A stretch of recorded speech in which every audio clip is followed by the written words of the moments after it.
Welcome you all to learning era. तो आज हम यहाँ पर बात करने वाले हैं एसएससी एमटीएस 2025 सेव स्कोर, जिसको आप एक तरीके से बोलते हो, लेकिन हम यहाँ पर देखेंगे कि आपका यहाँ पर एक मिनिमम एम यहाँ पर क्या होना चाहिए, है ना। मिनिमम एम एक तरीके से कि जो करंट सिनेरियो है आपका, अगर हम यहाँ पर देखें तो अभी जो एडिक्विटी है वो आपको देखने को मिल रही है कि बहुत सारी चीज़ें ऊपर नीचे हो रही हैं, बहुत ज़्यादा हो हल्ला हो रहा है। और मेन बात यहाँ पर एक चीज़ ये भी है कि आपका यहाँ पर जो नॉर्मलाइजेशन है वो यहाँ पर नया है, एक तरीके से यहाँ पर न्यू नॉर्मलाइजेशन प्रोसेस यहाँ पर अडॉप्ट हुआ है। तो इसकी वजह से यहाँ पर हमें क्या एक रॉ स्कोर हमारा होना चाहिए, वो यहाँ पर काफ़ी लोग कंफ्यूज हैं कि यार कितने रॉ मार्क्स हम यहाँ पर लाएं ताकि हमारा यहाँ पर जो नैया है वो यहाँ पर पार लग पाए। काफ़ी लोग इसी चीज़ के अंदर ही कंफ्यूजन में है और उनको नहीं समझ आ रहा कि उनको किस तरीके से यहाँ पर तैयारी करनी है। तो हम इस वाली चीज़ को डिस्कस करेंगे कि आपको यहाँ पर रॉ मार्क्स यहाँ पर लगभग कितने लाने चाहिए, और यहाँ पर जो स्ट्रैटेजी है उसकी भी बात करेंगे, क्योंकि हम यहाँ पर आप लोगों के लिए एक सीरीज़ लाने वाले हैं। एक तरीके से वो एमसीक्यू सीरीज़ होगी एक नए पैटर्न के ऊपर। ये वाला यहाँ पर जो पैटर्न है एडिक्विटी का, है ना, इसके ऊपर हम यहाँ पर एक एमसीक्यू सीरीज़ यहाँ पर लाने वाले हैं जो कि यूट्यूब के ऊपर यहाँ पर चालू होगी। और जो भी बच्चे यहाँ पर डिटेल के अंदर पढ़ना चाहते हैं वो यहाँ पर बैच के अंदर भी एनरोल कर सकते हैं। तो वो भी यहाँ पर एक अलग से होगा, जो भी यहाँ पर इन्हीं टॉपिक्स को जो कि एडुकेटी के अंदर आते हैं उनको डिटेल के अंदर देखना चाहते हैं तो वो पढ़ सकते हैं उनको। और अगर हम बात करें तो यहाँ पर यूट्यूब के ऊपर हम यहाँ पर शुरू करने वाले हैं एक एमसीक्यू सीरीज जो कि एडिक्विटी के पैटर्न के ऊपर होगी। पूरा यहाँ पर गैस पेपर जो होगा उसकी पूरी सीरीज चलाई जाएगी ताकि आपको बहुत ज़्यादा यहाँ पर बेनिफिट मिल सके। तो उस वाली चीज़ को भी देखेंगे और साथ साथ ये भी देखेंगे कि यहाँ पर आपको कितना यहाँ पर एम रखना चाहिए, है ना। आगे जब आपका पेपर होगा तो आपको ये वाली बात भी क्लियर होनी चाहिए कि आपको स्कोर कितना करना है। अगर आप यहाँ पर स्कोर अच्छा करोगे तभी आप वहाँ पर अच्छे नंबर लाओगे और तभी आप, सीधी सी बात है, आपका सिलेक्शन हो पाएगा। अब देखो, इस वाली चीज़ के ऊपर मैं ज़्यादा बात नहीं करूँगा। ये 2020 की यहाँ पर कट ऑफ है जो हमने प्रेडिक्ट करी थी। लेफ्ट हैंड साइड पर स्क्रीनशॉट दिखेंगे आपको, राइट हैंड साइड पर आपको एक्चुअल कट ऑफ दिखेगी। आप इनको कंपेयर कर सकते हो। हमने हर साल लगभग यहाँ पर 4 साल जो है या 5 साल जो है हमने उनके अंदर एग्जैक्ट कट ऑफ ही बताई है आपको। तो वो भी आप यहाँ पर देख सकते हो। हम इसके ऊपर ज़्यादा डिस्कस नहीं करेंगे। अगर आप इसको कंपेयर करना चाहते हो तो आप कंपेयर कर सकते हो वीडियो को पॉज करके। यहाँ पर भी आप हर कैटेगरी का देखना चाहते हो तो देख सकते हो। इवन एक्स सर्विसमैन का भी हमने ऑलमोस्ट यहाँ पर सही बताया था 2021 के अंदर भी। और जितनी भी कैटेगरीज है उनका भी आपको एग्जैक्ट ही देखने को मिला था। आप इसको वीडियो को पॉज करके चेक कर सकते हो अगर आप देखना चाहते हो तो। अब आप सेम तरीके से यहाँ पर एसएससी एमटीएस 2022 का भी यहाँ पर देख सकते हो, कंपेयर कर सकते हो लेफ्ट हैंड साइड और राइट हैंड साइड को। वैसे ही हवलदार की कट ऑफ का भी आपके सामने है। ये 2022 की हवलदार की कट ऑफ हमने क्या बताई थी और यहाँ पर एक्चुअली में क्या गई है। बहुत ही मुश्किल से यहाँ पर किसी एक कैटेगरी के अंदर हल्का सा कोई फर्क देखने को मिलेगा, नहीं तो ऑलमोस्ट हमने जो बताई है वही आपको देखने को मिलेगा 4-5 सालों के अंदर। उसी तरीके से आप 2023 का भी देख सकते हो।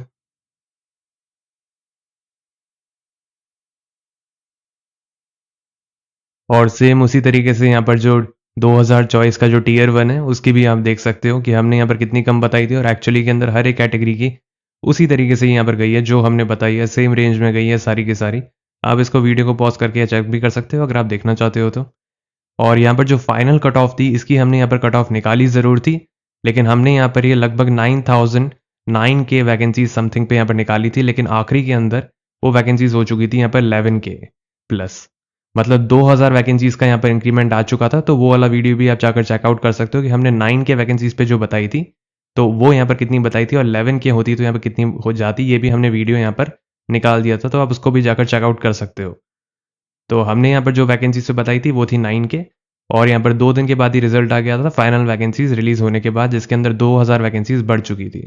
तो जिसको वो उसके अंदर भी डाउट हो तो वो भी यहाँ पर जाकर चेकआउट कर सकता है। वो भी हमारे चैनल के ऊपर ही आपको मिल जाएगा।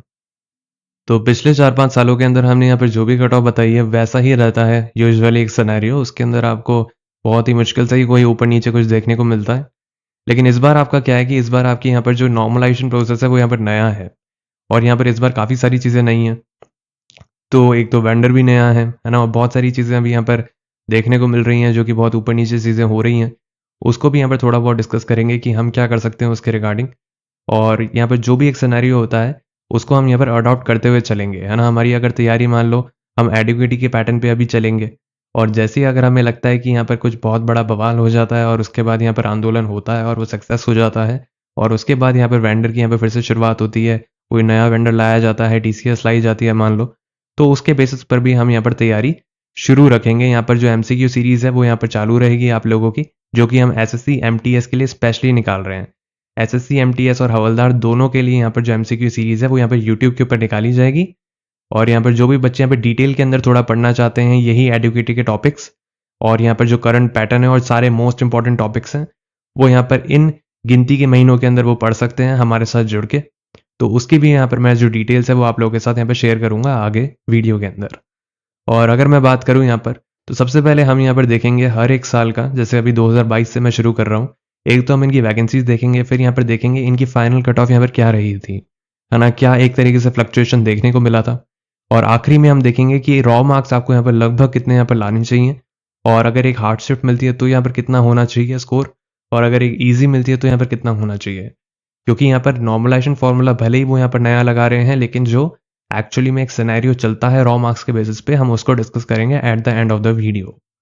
अब यहाँ पर देखते हैं हम सबसे पहले कि जो 2022 का एमटीएस है उसके अंदर यहाँ पर अगर हम देखें वैकेंसीज को कैटेगरी वाइज, तो आपके सामने है कि यहाँ पर एमटीएस के अंदर 18 to 25 की एक पोस्ट होती है, एक होती है 18 to 27 की, और एक होती है यहाँ पर हवलदार की। तो यहाँ पर देखो जो 18 to 25 की है उसके अंदर 8500 प्लस वैकेंसीज थी, 18 to 27 एमटीएस के अंदर 2700 प्लस वैकेंसीज थी, और हवलदार के अंदर 2022 के अंदर कम वैकेंसीज थी। ठीक है, इस वाली बात का ध्यान रखना।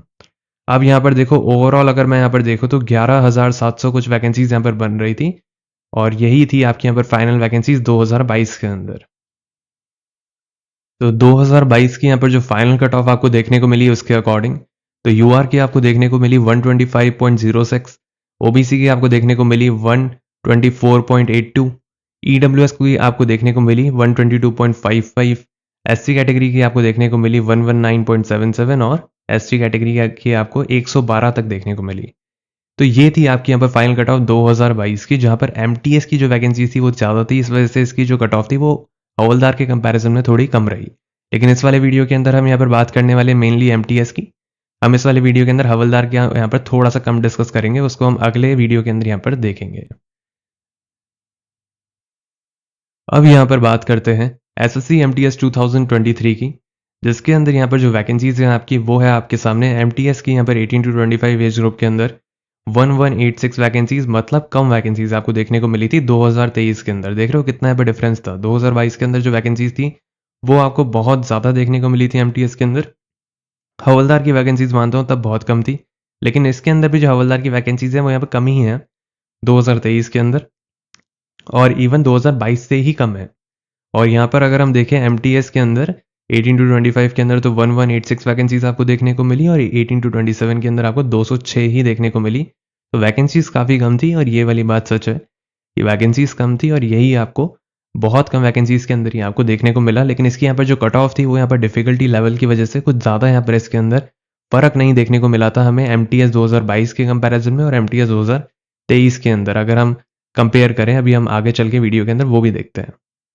तो वो देखने से पहले आप ये भी यहाँ पर देखो एक्चुअल कैंडिडेट्स रिकमेंडेड, यहाँ पर ये वो चीज़ होती है जिसके अंदर फाइनली वो लोग कितने बच्चों को सेलेक्ट कर रहे हैं। अभी आपने देखा था कि 2023 के अंदर वैकेंसीज कितनी थी, अब यहाँ पर ये पता चलता है कि उन्होंने कितने बच्चों को सेलेक्ट किया है फाइनली, एक्चुअल कैंडिडेट्स यहाँ पर कितने रिकमेंड हुए हैं। तो ये वाली चीज़ आपके सामने है कि 18 to 27 के अंदर 1186 ही हुए हैं, सही है, वैकेंसी जितनी थी उतनी ही इन लोगों ने यहाँ पर लिए हैं। 18 to 27 के अंदर भी 206 उतने ही यहाँ पर इन लोगों ने रिकमेंड करे हैं कैंडिडेट्स, है ना, मतलब सेलेक्ट किए गए हैं।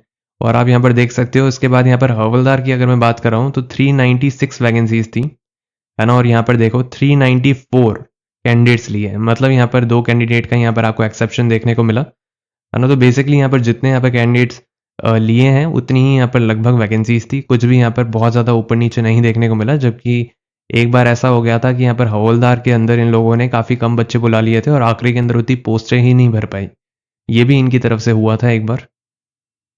अब जाहिर सी बात है कि यहाँ पर SSC MTS 2023 final cut off यहाँ पर जो आप देख रहे हो आपके सामने, ये यहाँ पर तब है जब वैकेंसीज बहुत कम थी। अभी आपने देखा कि यहाँ पर कितनी कम वैकेंसीज थी 2023 के अंदर। तो यहाँ पर देखो जो यूआर की कट ऑफ यहाँ पर गई वो गई थी यहाँ पर 132.23। हाई क्यों गई? क्योंकि वैकेंसीज बहुत ज़्यादा कम थी। ठीक है, जो वैकेंसीज थी वो क्या है कि बहुत ज़्यादा कम थी, बहुत ज़्यादा कम। इस वजह से यहाँ पर जो आपकी जो कट ऑफ है वो आपको ऊपर देखने को मिली। अब यहाँ पर देखो जो ओबीसी कैटेगरी है उसकी भी यहाँ पर 132.21 देखने को मिली आपको। एससी कैटेगरी की यहाँ पर 130.11 देखने को मिली। एसटी कैटेगरी की यहाँ पर 126.17 देखने को मिली और ईडब्ल्यूएस कैटेगरी की आपको 130.09 देखने को मिली। तो एसएससी एमटीएस 2023 के अंदर कट ऑफ हाई जाने का रीज़न था कि वहाँ पर जो वैकेंसीज थी वो कम थी। अब हम यहाँ पर देखते हैं कि एसएससी एमटीएस 2024 को अगर हम देखें सबसे पहले, तो यहाँ पर देखो जो वैकेंसीज हैं सबसे पहले इन्हीं को देखते हैं कि यहाँ पर जो 18 टू 25 एमटीएस का यहाँ पर जो एज ग्रुप होता है उसके अंदर 6883 वैकेंसीज यहाँ पर आपकी फाइनल वैकेंसी थी जो कि दिखी आपको, और 18 टू 27 के अंदर यहाँ पर 1196 आपको वैकेंसीज दिखी। तो 2024 के अंदर क्या हुआ था कि एट द एंड मोमेंट है ना वैकेंसीज बढ़ गई थी और कोई नॉर्मल लेवल पे नहीं बढ़ी थी वैकेंसीज। आखिरी के यहाँ पर जब 2 दिन बचे थे रिजल्ट आने के अंदर तब इन्होंने की यहाँ पर जो वैकेंसीज थी वो 2000 बढ़ गई थी। इतना बड़ा इंक्रीमेंट देखने को मिला था 2000 समथिंग, मतलब इतनी ज़्यादा वैकेंसीज कभी नहीं बढ़ती हैं है ना, लेकिन आखिरी के मोमेंट में यहाँ पर 2024 के अंदर ये बढ़ गई थी और हमने तब बताया था कि तब आपके यहाँ पर जो कट ऑफ है वो कम जाएगी, जितनी हमने बताई हो उससे भी कम जाएगी क्योंकि आखिरी के अंदर यही हुआ, अचानक से 2000 वैकेंसीज यहाँ पर बढ़ गई। अब यहाँ पर अगर हम बात करें तो देखो जो हवलदार है, हवलदार की यहाँ पर जो वैकेंसीज है वो यहाँ पर 3439 यही देखने को मिली आपको, है ना। और अगर हम यहाँ पर ओवरऑल देखें इन सब की मिला के तो 11518 वैकेंसीज यहाँ पर हमें ओवरऑल देखने को मिली एसएससी एमटीएस 2024 के अंदर। अब एक बात आपको यहाँ पर जो पता होनी चाहिए वो ये भी है कि एसएससी एमटीएस 2024 के अंदर यहाँ पर जो फॉर्म अप्लाइड है वो यहाँ पर 57.44 लाख आपको देखने को मिल रहे हैं, है ना। मतलब 2024 के अंदर इतने ज़्यादा बच्चों ने यहाँ पर फॉर्म फिलअप किया था, ये चीज़ आपको समझ आई। लेकिन यही अगर मैं अभी आगे चल के यहाँ पर 2025 की बात करूंगा ना तो एक खुशखबरी है आप लोगों के लिए कि यहाँ पर 2025 के अंदर ये बहुत ज़्यादा कम है। कितने हैं वो भी हम देखेंगे, है ना, कि यार कितने फॉर्म फिलअप हुए हैं वो भी आपको समझ आएगा कि बहुत ज़्यादा कम है। उसका क्या रीज़न है कि इन्होंने यहाँ पर क्या किया था, जो नोटिफिकेशन था उसके अंदर इन लोगों ने शुरू में बताया ही नहीं कि कितनी वैकेंसीज ये निकाल रहे हैं, है ना। हवलदार का यहाँ पर थोड़ा एक आइडिया दे दिया था लेकिन एमटीएस की इन लोगों ने वैकेंसीज ही नहीं बताई थी शुरू के अंदर। इस वजह से क्या हुआ कि यहाँ पर लोगों ने यहाँ पर जो फॉर्म फिल किया वो यहाँ पर काफ़ी कम लोगों ने फॉर्म फिलअप किया और उसी की वजह से यहाँ पर अभी आप देख सकते हो 2024 के अंदर तो 57.44 लाख थी क्योंकि नोटिफिकेशन के अंदर ही बता दिया था काफ़ी हद तक कि कितनी वैकेंसीज लाने वाले। लेकिन 2025 के अंदर इन लोगों ने नोटिफिकेशन के अंदर ही ये वाली चीज़ नहीं बताई थी कि एमटीएस की वैकेंसीज लगभग कितनी है ना, और बाद में बताया तो उसके अंदर पता चला कि काफ़ी आ गई थी और तब तक आपको समझ आया कि बहुत ज़्यादा यहाँ पे फॉर्म की गिरावट आ गई, जो कि बहुत खुशखबरी है 2025 वाले एस्पिरेंट्स के लिए। अब आप देख सकते हो एसएससी एमटीएस 2024 के अंदर यहाँ पर जो पीटी पीएसटी के लिए जो बच्चे क्वालिफाई हुए थे, तो यहाँ पर देखो जनरली ये हवलदार के लिए होता है ना। हवलदार के लिए यहाँ पर बच्चे बुलाए गए थे, तो वो यहाँ पर कितने बुलाए गए थे आपके सामने है कि यहाँ पर 27,000 बच्चे यहाँ पर बुलाए गए थे हवलदार के लिए, क्योंकि यहाँ पर जो वैकेंसीज थी वो भी आपने देखा कि कितनी थी 2024 के अंदर, अच्छी खासी थी, 3 के समथिंग थी यहाँ पर, 3000 प्लस वैकेंसीज थी। इस वजह से यहाँ पर जो बच्चे बुलाए गए थे वो यहाँ पर लगभग इसके 9 गुना बुलाए गए, है ना। आप देख सकते हो यहाँ पर कितने गुना बुलाया गया, यहाँ पर लगभग 9 गुना बुलाया गया और यहाँ पर 27,000 का फिगर निकल कर आया, है ना। तो ये आपको एक लगभग एक सिनेरियो देखने को मिला, पीटी पीएसटी के अंदर इतने बच्चे बुलाए गए थे, जो कि जनरली हवलदार के लिए ही होता है ना। इस वाली बात का भी ध्यान रखना।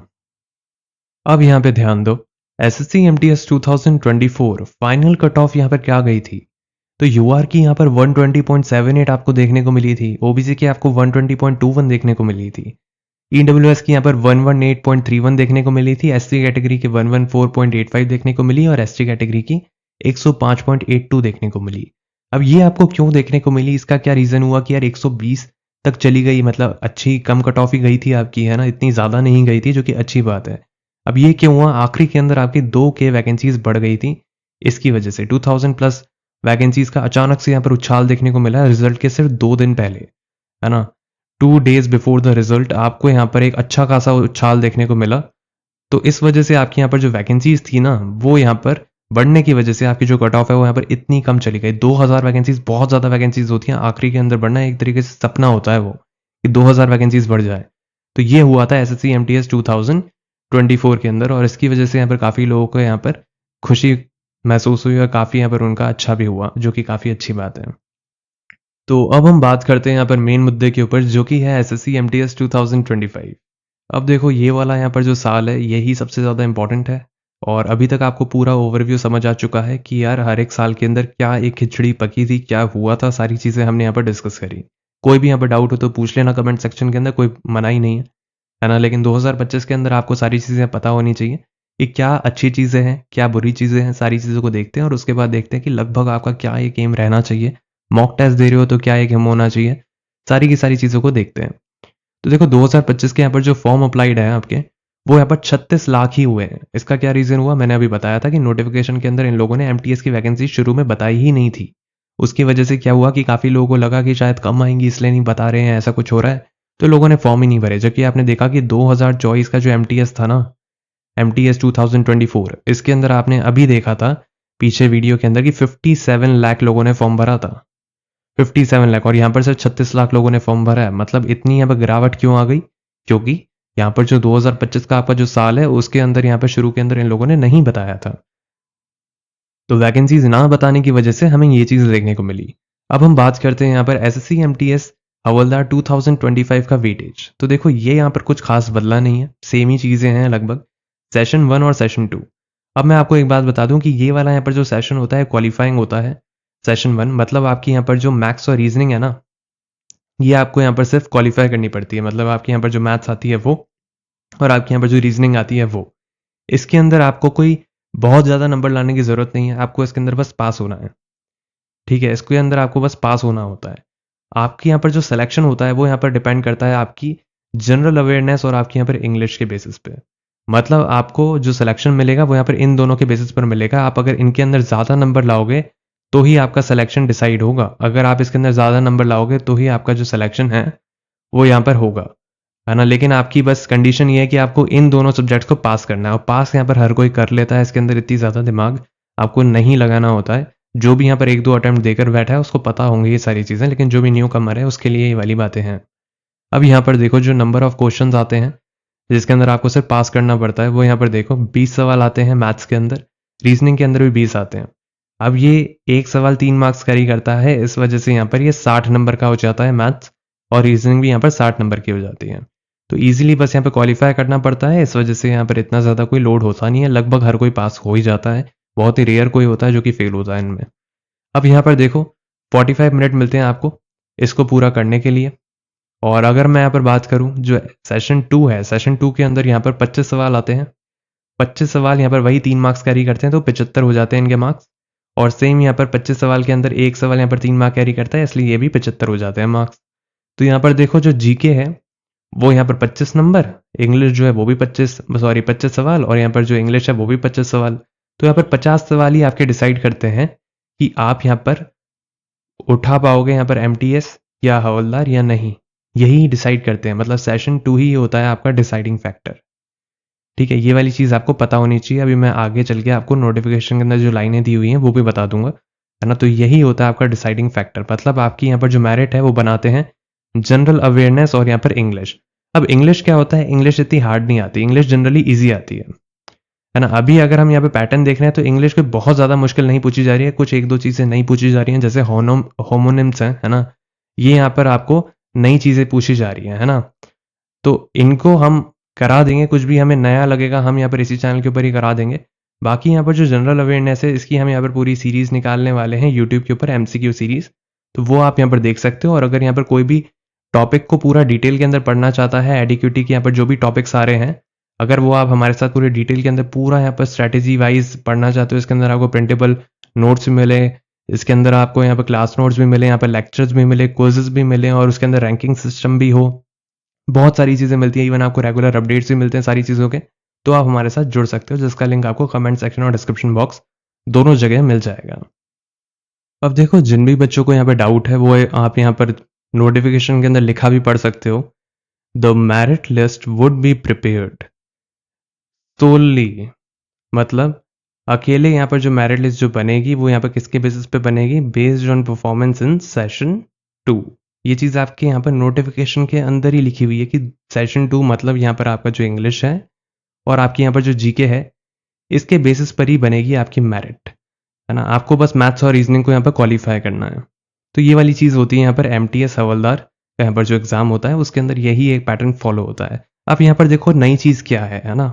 नई चीज़ आपको देखो यहाँ पर क्या पता चली है कि यहाँ पर जो बच्चे बुलाते हैं वो पीटी पीएसटी के लिए, पीटी पीएसटी के लिए वो किसमें बुलाते हैं, वो बुलाते हैं हवलदार की पोस्ट के लिए। एमटीएस की पोस्ट के लिए पीटी पीएसटी नहीं होता है, ठीक है। पीटी पीएसटी के लिए यहाँ पर जो बच्चे बुलाते हैं वो बुलाते हैं वो हवलदार के लिए। और आप यहाँ पर देख सकते हो कि कितने रेशियो में बुलाएंगे, मतलब वैकेंसीज के 7 गुना, है ना। तो आपकी यहाँ पर जितनी भी वैकेंसीज हैं उसके यहाँ पर ये लोग 7 गुना बच्चे क्वालिफाई करने वाले हैं फॉर हवलदार पोस्ट, है ना। हवलदार पोस्ट के लिए ये लोग 7 गुना बच्चे क्वालिफाई करने वाले हैं। ये वाली चीज़ इन लोगों ने इस बार मेंशन करी है, जो कि काफ़ी इंपॉर्टेंट है ना। तो काफ़ी इंपॉर्टेंट इन्फॉर्मेशन है ये वाली चीज़, आपको कोई नई चीज़ पता चली है। और एक बात मैं आपको यहाँ पर और क्लियर कर दूं कि यहाँ पर जो सेशन 1 है ना, उसके अंदर यहाँ पर कोई भी नेगेटिव मार्किंग नहीं है। मतलब आपका यहाँ पर जो क्वालिफाइंग सेशन है मैथ्स और रीजनिंग का, उसके अंदर यहाँ पर कोई भी नेगेटिव मार्किंग नहीं है, इसको आपको बस पास करना है। और यहाँ पर आप देख सकते हो जो सेशन 2 है आपका इंग्लिश और जीके का, वो आपका यहाँ पर उसके अंदर नेगेटिव मार्किंग है ना। और कितने नंबर की है, negative marking of 1 mark on each question. यहाँ पर आप देख सकते हो there will be negative marking of 1 mark for each wrong answer. आपने कोई भी एक गलत सवाल दिया तो आपको यहाँ पर एक नेगेटिव मार्किंग मिल जाएगी, क्योंकि इसकी यहाँ पर जो मेरिट होती है वो बनती है सेशन 2 से। इसलिए इस वाली बात का ध्यान रखना कि इंग्लिश और जीके के अंदर है नेगेटिव मार्किंग और मैथ्स और रीजनिंग के अंदर नहीं है, क्योंकि आपको मैथ्स और रीजनिंग सिर्फ पास करना है।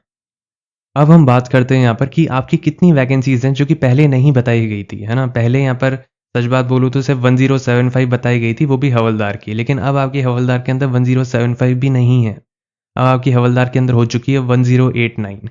तो यहाँ पर आप पढ़ सकते हो वैकेंसीज ऑफ हवलदार may be read as 1089 instead of 1075। मतलब 1089 आपकी यहाँ पर नई वैकेंसीज हैं, थोड़ी बढ़ गई हैं, जो कि अच्छी बात है। हवलदार के अंदर 1089 हो चुकी हैं और एमटीएस के अंदर हो चुकी हैं 4375। तो इससे हमें क्या समझ आया कि यहाँ पर ओवरऑल 4375 और हवलदार की 1089 मिलाकर यहाँ पर निकल कर आती हैं 5464 वैकेंसीज ओवरऑल, है ना। तो ओवरऑल आपकी इतनी वैकेंसीज इस बार अवेलेबल है। हो सकता है अभी यहाँ पर बढ़ जाए, क्योंकि आपने देखा था आखिरी के अंदर 2 के वैकेंसीज बढ़ गई थी 2024 के अंदर। अभी हम यहाँ पर बात करते हुए आए हैं, तो बस एग्जाम के जो रिजल्ट आने से पहले, फाइनल रिजल्ट आने से पहले 2 दिन पहले ही आपकी वैकेंसीज 2000 कुछ बढ़ गई थी। तो हो सकता है इस बार भी बढ़ जाए, है ना। तो बढ़ने के चांसेस ज़्यादा हैं एमटीएस के अंदर। और अगर मैं यहाँ पर बात करूँ तो देखो नंबर ऑफ स्टूडेंट्स यहाँ पर कितने गुना बुलाए जाएंगे, अभी आपको समझ आ चुका है कि हवलदार की 1089 वैकेंसीज हैं। और अभी हमने यहाँ पर पीछे देखा था कि 7 गुना बुलाएंगे, नोटिफिकेशन में लिखा था। तो लगभग यहाँ पर 7623 बच्चे, मतलब 7000 कुछ बच्चे तो ये बुलाने वाले हैं पीईटी पीएसटी हवलदार के लिए। इतना आपको यहाँ से क्लियर हो रहा है। हो सकता है ज़्यादा बुला लें, वो उन्हीं के ऊपर ही होता है बेसिकली, लेकिन इतने तो वो मिनिमम बुलाने वाले हैं, क्योंकि इतना तो मैंशनड है। अब एक छोटी सी बात जो आपको पता होनी चाहिए कि पहले यहाँ पर जो सेशन 1 है वो यहाँ पर पूरा कंप्लीट होगा, जिसके लिए आपको पूरे 45 मिनट मिलेंगे, ठीक है। ये पहले पूरा कंप्लीट होगा, मतलब मैथ्स और जो रीजनिंग है वो पहले पूरी यहाँ पर कंप्लीट करेंगे। और जैसे ही वो 45 मिनट्स पूरे हो जाते हैं उसके बाद आपका यहाँ पर जो इंग्लिश और जीके है वो यहाँ पर चालू होगा। जो यहाँ पर इंग्लिश और जीके जो आपकी मेरिट बनाएगा, जिससे आपका सिलेक्शन हो सकता है, इसके लिए भी आपको 45 मिनट ही मिलेंगे। और ये इसके बाद शुरू होगा जब ये खत्म हो जाता है, ठीक है। जब ये क्लोज हो जाएगा उसके बाद ये शुरू होगा, ठीक है। उसके बाद ये स्टार्ट होगा। तो ये वाली चीज़ का पता होना चाहिए कि यहाँ पर पहले आपको मैथ्स और रीजनिंग यहाँ पर पूरा कंप्लीट करना है, फिर यहाँ पर टाइमिंग उसके ओवर हो जाएंगे, उसके बाद आपका यहाँ पर इंग्लिश और जीके का सेक्शन आएगा जो कि आपको शुरू करना है। तो इस तरीके से चलता है। अब जो मैं यहाँ पर बात कर रहा हूँ वो यहाँ पर इवन रिपीटर्स को भी नहीं पता है। वो अभी तक आप सोच रहे हो कि बहुत कॉमन बातें चल रही हैं, लेकिन अब आप यहाँ पर देखना जो इंपॉर्टेंट पॉइंट्स है ना, उसके अंदर यहाँ पर ये इंपॉर्टेंट पॉइंट सबसे ज़्यादा इंपॉर्टेंट है, क्योंकि ये वाली चीज़ बहुतों को नहीं पता है, इवन जो बार बार एग्जाम देते हैं उनको भी नहीं पता है। यहाँ पर देखो क्या लिखा है, यहाँ पर लिखा हुआ है जो भी कैंडिडेट्स यहाँ पर आधार बेस्ड ऑथेंटिकेशन यहाँ पर जिन्होंने नहीं किया है सही से, जिनका नहीं हुआ है, उनको सेंटर पे 2 घंटे पहले पहुंचना है। अब आप सोचोगे क्या ये वाली चीज़ सही में मुझे माननी चाहिए? ये वाली चीज़ देखो आपको अपने लिए यहाँ पर रखनी चाहिए। क्यों? क्योंकि आपका एग्ज़ाम है। ज़ाहिर सी बात है, एक तो एग्ज़ाम बहुत दूर दूर आ रहे हैं, ये एक परेशानी चल रही है, जिसके लिए ऑलरेडी यहाँ पर मीटिंग भी यहाँ पर हुई थी और काफ़ी सारी चीज़ें यहाँ पर सुनने में आ रही हैं। लेकिन अगर हम बात करें तो यहाँ पर अभी जब तक उसका कोई सॉल्यूशन निकलता है, जब तक चीज़ें सही होती हैं, तब तक यही हो सकता है कि यहाँ पर आपके लिए यहाँ पर जो भी चीज़ें दी गई हैं आपको फॉलो करनी है। अगर मान लो यहाँ पर ये है कि जिनका भी आधार बेस्ड ऑथेंटिकेशन में जिनकी भी दिक्कत आई है ना, उनको एग्जामिनेशन सेंटर 2 घंटे पहले पहुंचना है, वाली चीज़ लिखी हुई है यहाँ पे। Those candidates who have not gone not undergone Aadhaar based authentication will be required to report at the examination center 2 hours before the scheduled start of the examination। ये वाली चीज़ आपकी लिखी गई है, तो आपको इस वाली बात का ध्यान रखना है। बाकी आपको अपने साथ यहाँ पर 2 पासपोर्ट साइज़ फ़ोटोग्राफ और एक ओरिजिनल आईडी प्रूफ तो लेकर जाना ही जाना है। और इस बात का ध्यान रखना कि आपके यहाँ पर जो डीओबी है ओरिजिनल आईडी प्रूफ के अंदर, वो आपकी जो एडमिशन आपका जो एडमिट कार्ड होता है उसके अंदर मैच कर रही हो। तो वही वाला ओरिजिनल आईडी प्रूफ यहाँ पर लेकर जाना। मान लो अगर आपका ड्राइविंग लाइसेंस है उसके अंदर मैच कर रही है तो वो, अगर आपका आधार है तो वो, है ना, जो भी आपको ठीक लगता है वो वाली चीज़ ले जा सकते हो। प्लस आपको 2 यहाँ पे पासपोर्ट साइज़ फ़ोटोग्राफ ले जानी है। अब हम बात करते हैं यहाँ पे कि एसएससी एमटीएस 2025 सेफ स्कोर की मैं यहाँ पे बात नहीं कर रहा हूँ, ना ही मैं यहाँ पर कोई एसएससी एमटीएस 2025 एक एक्सपेक्टेड कट ऑफ की बात कर रहा हूँ। मैं यहाँ पर थोड़ा प्रैक्टिकल होकर आपको एक चीज़ बता रहा हूँ, क्योंकि काफ़ी लोग आपको ये वाली बात नहीं बताएंगे। तो देखो, मेन बात ये है कि आपका यहाँ पर जो नया पैटर्न है उसके बेसिस पर आपका यहाँ पर नॉर्मलाइजेशन जो होगा वो जब एक बार किसी एग्जाम के अंदर इम्प्लीमेंट होगा उसके बाद ही उसके ऊपर एक कमेंट करना या ये बता पाना कि यार कितना एक स्कोर होना चाहिए नॉर्मलाइज स्कोर के अकॉर्डिंग, वो तब सही होगा। उससे पहले तक हम एक चीज़ यहाँ पर ये देख सकते हैं कि यहाँ पर जो आपका रॉ मार्क्स है, तो रॉ मार्क्स के बेसिस पर आपकी यहाँ पर जो शिफ्ट्स होती हैं, ठीक है, मान लो अगर आपके यहाँ पर कोई शिफ्ट है जो कि एक हार्ड कैटेगरी के अंदर है, ठीक है, और अगर मान लो कोई शिफ्ट है जो कि मॉडरेट कैटेगरी के अंदर है और कोई शिफ्ट है जो कि इजी कैटेगरी के अंदर है ना, तो ये तीनों शिफ्ट्स यहाँ पर जो हैं उनके बेसिस पर जब आप मॉक लगाओगे यहाँ पर पिछले साल का एमटीएस का, तो आपको एक बात यहाँ पर समझ आएगी कि उनके अंदर आपका कितना रॉ स्कोर होना चाहिए आपकी कैटेगरी के अकॉर्डिंग, है ना। और अगर आपका उतना स्कोर बन रहा है तो आप एक बहुत ही अच्छे एक लाइन पर आप जा चुके हो और आप बढ़िया कर रहे हो, आपको ये वाली चीज़ का एक अंदाज़ा हो जाएगा। तो देखो, जब भी आप यहाँ पर मॉक दोगे ना, जब आप यहाँ पर मॉक दोगे तो उसके अंदर अगर आपके रॉ मार्क्स जो है यूआर कैटेगरी के अंदर, अगर आपकी हार्ड शिफ्ट है, अगर आप मान लो एक हार्ड शिफ्ट अटेम्प्ट कर रहे हो मॉक्स के अंदर और तब आपके 110 बन जाते हैं इन सेशन 2, मैं यहाँ पर बात कर रहा हूँ सेशन 2 की, क्योंकि सेशन 2 मतलब जीके और इंग्लिश, यही आपकी यहाँ पर जो है मेरिट बनाएगा। तो इसके अंदर अगर आपके 110 बन जाते हैं तो बहुत अच्छा कर रहे हो आप, है ना, बहुत अच्छा कर रहे हो। इससे थोड़े बहुत कम भी बन रहे हैं तो भी कोई बात नहीं, है ना, उसके अंदर आप तब भी अच्छा कर रहे हो, लेकिन आपको थोड़ी अगर आप और उसके अंदर मेहनत झोंक दो तो बढ़िया हो जाएगा। और वो वाली चीज़ आप हमारे साथ भी कर सकते हो, उसकी भी हम बात करेंगे आगे। तो मैं थोड़ा प्रैक्टिकल होकर बता रहा हूँ। काफ़ी लोग क्या करेंगे, आपको एक स्कोर दे देंगे, जबकि आपको एक स्कोर देने का कोई सेंस है नहीं। क्यों नहीं है? क्योंकि अब आपका एक तो वेंडर नया है, दूसरी बात आपका यहाँ पर नॉर्मलाइजेशन प्रोसेस नया है। तो आपका ऐसा तो है नहीं कि आपके पिछले तरीके से आपके जितने नंबर बढ़ देते वैसे बढ़ेंगे, अब ऐसा होगा ही नहीं। तो आपके क्या आप क्या स्कोर कर रहे हो वो वाली चीज़ तो सेम ही रहेगी, आपके रॉ मार्क्स तो सेम ही रहेंगे, ये वाली चीज़ आपकी कोई नहीं बदल सकता, ठीक है। आप जितना स्कोर कर रहे हो वो तो सेम ही रहेगा, लेकिन आपकी शिफ्ट यहाँ पर अगर मान लो आप अटेम्प्ट कर रहे हो मॉक टेस्ट, उसके अंदर आपको पता चल रहा है कि आपकी हार्ड शिफ्ट आ गई है, तो आपको 110 प्लस यहाँ पर स्कोर करना है। अगर इतना बन रहा है हार्ड शिफ्ट के अंदर तो बहुत बढ़िया कर रहे हो, 108 प्लस भी बन रहा है तो भी बढ़िया कर रहे हो यूआर कैटेगरी से, क्योंकि इतने यहाँ पर इंक्रीमेंट देखने को मिले थे पिछले साल के अंदर। हम ये पूरा डेटा के अकॉर्डिंग ही बात कर रहे हैं, हम ऐसे ही उठ के बात नहीं कर रहे हैं। और यहाँ पर अगर मैं बात करूँ यूआर कैटेगरी के अंदर, अगर मॉडरेट शिफ्ट अगर आप अटेम्प्ट कर रहे हो, कहीं कोई भी मॉक टेस्ट दे रहे हो, कहीं का भी दे रहे हो, हमारी साइट पर दे रहे हो तो भी बढ़िया, कहीं और दे रहे हो तो भी बढ़िया, ठीक है। कहीं भी दे सकते हो सीरीज, जो भी टेस्ट सीरीज होती है, लेकिन उसके अंदर अगर आपकी मॉडरेट शिफ्ट आपको पता लग रही है कि ना तो ज़्यादा हार्ड थी ना ज़्यादा आसान थी, तो 117 प्लस अगर आपके बन रहे हैं, 116 या 115 प्लस बन रहे हैं तो बहुत अच्छा स्कोर है ना, रॉ मार्क्स अगर आप इतने ला पा रहे हो तो। और अगर मैं बात करूं इजी शिफ्ट के अंदर, मैं बोलूंगा आपको 120 प्लस का स्कोर करना है। क्यों? क्योंकि देखो, अभी आपके यहाँ पर जो वैकेंसीज है ना वो पिछले साल की जितनी नहीं है अभी, है ना। अभी आपकी बढ़ेंगी तो एक अलग बात है, लेकिन बढ़ना कोई तय नहीं होता है, ठीक है। अभी आपकी यहाँ पर जो वैकेंसीज हैं वो आपने अभी देखा था कि लगभग कितनी थी, लगभग 5000 कुछ थी। तो अभी आपकी जो वैकेंसीज है कोई बहुत ज़्यादा वैकेंसीज नहीं है ना। तो इस वजह से आपको 120 प्लस का एम रखना पड़ेगा in an easy shift. If you are UR category से अगर आप हो और अगर आपको ये दिख रहा है कि आप मॉक्स के अंदर अगर आपके सामने ईजी शिफ्ट आ जाए तो 120 प्लस का आप कोशिश करो कि आपके बने, है ना। और मॉक्स देते रहो, है ना। उन सारी चीज़ों के बारे में डिस्कस करेंगे कि कैसे तैयारी करनी है, क्या नहीं करनी, सारी चीज़ों को हम आगे लेते हुए चलेंगे। अब यहाँ पर देखो, जो ओबीसी कैटेगरी है उसके अंदर 109 प्लस अगर आपके बन रहे हैं हार्ड शिफ्ट के अंदर तो बढ़िया बात है। अगर आपके 114 बन रहे हैं मॉडरेट शिफ्ट के अंदर तो बढ़िया बात है। इससे 1-2 नंबर कम भी बन रहे हैं तो भी आप ये मान कर चलो आप बहुत अच्छी तैयारी पर हो। ठीक है, आप अच्छा कर रहे हो। क्योंकि काफ़ी लोगों को पता ही नहीं होता, जो भी न्यू कमर्स होते हैं, जो भी 1-2 बार भी देते हैं पेपर, उनको भी नहीं आइडिया रहता कि वो कैसा कर रहे हैं, है ना? नहीं पता रहता कि अब यार मैं कैसा कर रहा हूँ। तो अगर आपके इतने बन रहे हैं, अगर आपको पता चल रहा है आपकी शिफ्ट मॉडरेट है, आपकी शिफ्ट हार्ड है, हार्ड के अंदर मैंने इतना कर लिया, ईज़ी के अंदर इतना कर लिया पिछले साल के अंदर, तो बढ़िया कर रहे हो। ईज़ी के अंदर आपका 119 का अगर आप स्कोर कर पा रहे हो तो अच्छा स्कोर है। अब मैं 119 प्लस क्यों बोल रहा हूँ? क्योंकि इस बार आपकी जो वैकेंसीज़ हैं वो थोड़ी कम है। पिछले साल के कंपैरिजन में, वैसे ओवरऑल नहीं करा, ओवरऑल तो अच्छी हैं, लेकिन पिछले साल के कंपैरिजन में थोड़ी सी कम है। तो आपको उस अकॉर्डिंग यहाँ पर सिलेक्शन लेने के हिसाब से मैं बता रहा हूँ कि आपको फाइनल सिलेक्शन अगर चाहिए तो आपको किस हिसाब से तैयारी करनी है, और हम भी आपको तैयारी कराएंगे। अब अगर मैं बात करूँ इसके बाद, तो यहाँ पर आप देख सकते हो EWS कैटेगरी के अंदर हार्ड शिफ्ट के अंदर अगर आप 108 यहाँ पर स्कोर कर रहे हो, बढ़िया बात है। मॉडरेट शिफ्ट के अंदर अगर आप 114 स्कोर कर रहे हो मॉक टेस्ट के अंदर, तो बढ़िया चीज़ है। ईजी के अंदर 119 का यहाँ पर लगभग एम रखो, हो सकता है आप उसको एक्सीड ना कर पाओ, लेकिन फिर भी ठीक है। 117 118 भी आ रहे हैं, बढ़िया बात है ना?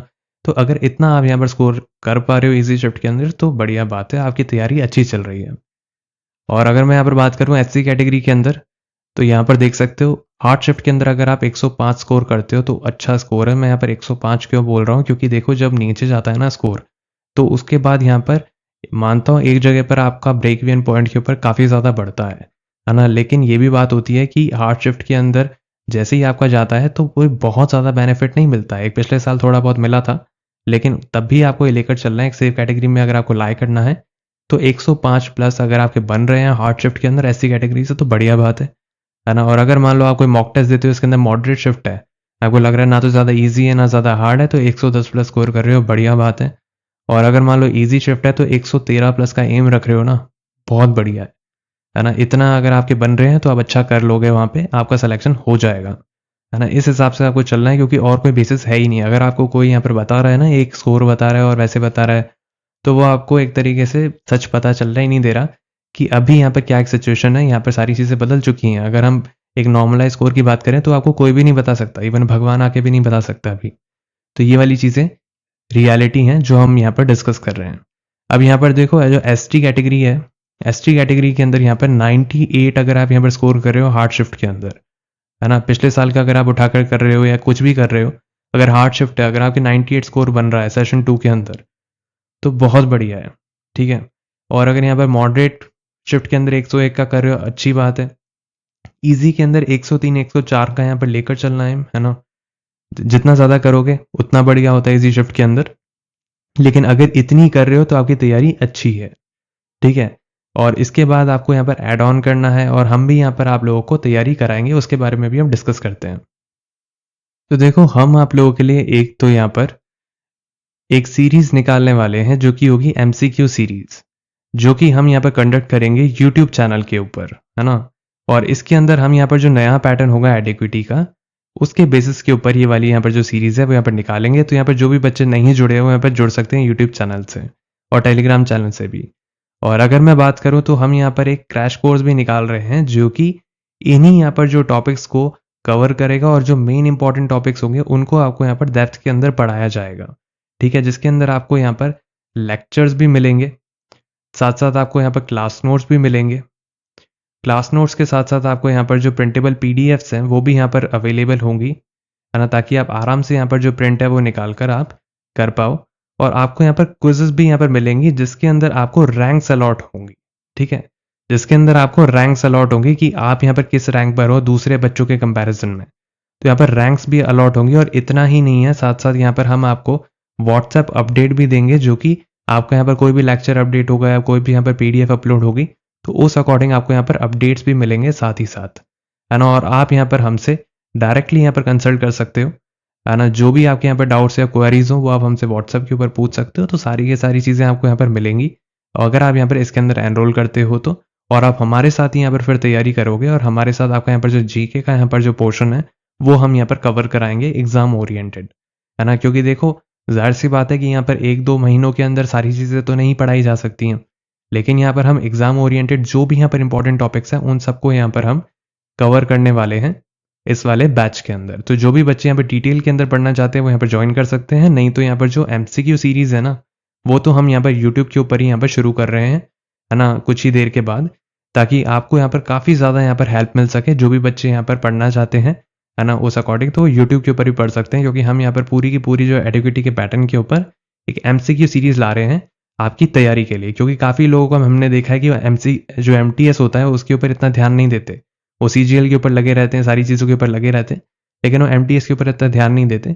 तो यहाँ पर जो भी एमटीएस के लिए यहाँ पर जुड़ना चाहता है वो जुड़ सकता है। इसका कमेंट सेक्शन के अंदर आपको लिंक मिल जाएगा और डिस्क्रिप्शन बॉक्स के अंदर भी आपको लिंक मिल जाएगा। बाकी यहाँ पर जिन भी बच्चों को कोई भी यहाँ पर क्वेरी हो वो आप हमसे पूछ सकते हो। कमेंट सेक्शन के अंदर दिए गए लिंक के ऊपर जाकर आपको हमारा व्हाट्सएप नंबर मिल जाएगा हमारी वेबसाइट पे। तो आप आराम से हमसे यहाँ पर कॉन्टैक्ट कर सकते हो अगर आपकी यहाँ पर कोई भी क्वेरी हो।